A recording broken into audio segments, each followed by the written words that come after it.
We are going to enter to Holy Sepulchre. Kasi ate mag-uwi kasi tulog tayo dito. Yes. Kasi ano siya, naiiba, hindi nila makikita ang mga anak nito sa Pilipinas. Ganito. Maganda yung napili mo, te. Mayroon na ako nabili ng ganyan before. Dito ba naman ako, 10 taon na, lagi na lang din ako kada uwi. Nakabili na ako ng 10, so okay, nagbili ulit ng 5. So, yan. So, yung iba may mga under construction yung iba. Papasok mo tayo dito. Oo. Ano lang, dasal lang, tapos ano.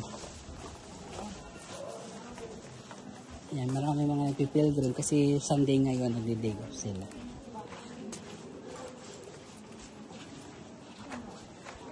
So, yan ang pinaka-entrance ng Holy Sepulchre.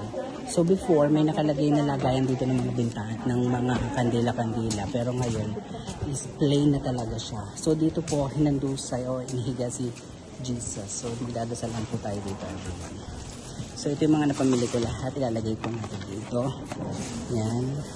So, yun yung mga rosary. Nakabless po dyan, everyone. Lahat. Ibinabless ko na po dyan. Yung lahat ng mga binili kong mga rosary na ipang susouvenir sa tatay. Tapos everyone, iyan po ang Holy Sepulchre Church.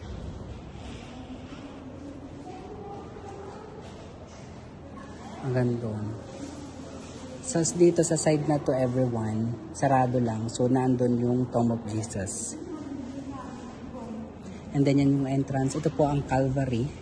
Pataas doon sa may hagdan. So doon pwede kayong humawak doon sa mismong site ng pinagtusukan ng cross ni Jesus doon sa Calvary.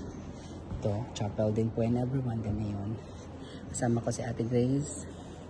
And then doon marami po pong mga chapels everyone. Makikita nyo talaga, super ganda ng mga architecture. Yeah, in my previous vlogs, to tingnan nyo na lamang po sa Chris TV sa aking YTC everyone ng bonggang-bongga.